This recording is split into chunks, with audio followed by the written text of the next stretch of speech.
এই হুঙ্কা মাটি নেইଯିବି যে এই মাটিরে চুলি পারলে মজবুত হব।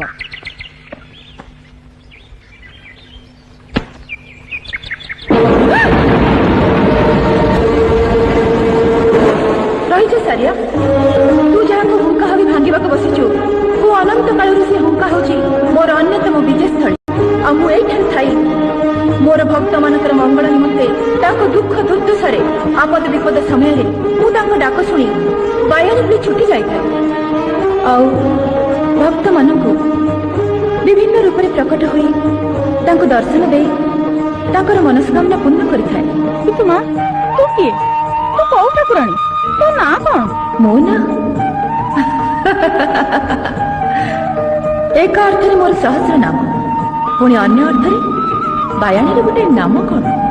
ତେବେ ତୁ ଯେତେବେଳେ ଆଗ୍ରହର ସହିତ ମୋର ନାଁ ଜାଣିବାକୁ ବସିଛୁ, ତେବେ ଶୁଣି ରଖ। এই ବାଘଜିଆ ଗ୍ରାମର ଗୋବରୀ ନଈର ଗୋଜବାଙ୍କ ଠାରେ ମୋର ବିଜୟସ୍ଥଳୀ ହୋଇଥିବାରୁ ଆଜିଠୁ ମୁଁ ତମମାନଙ୍କ ନିକଟରେ ଗୋଜବାଣୀ ନାମରେ ପରିଚିତ ହେବି।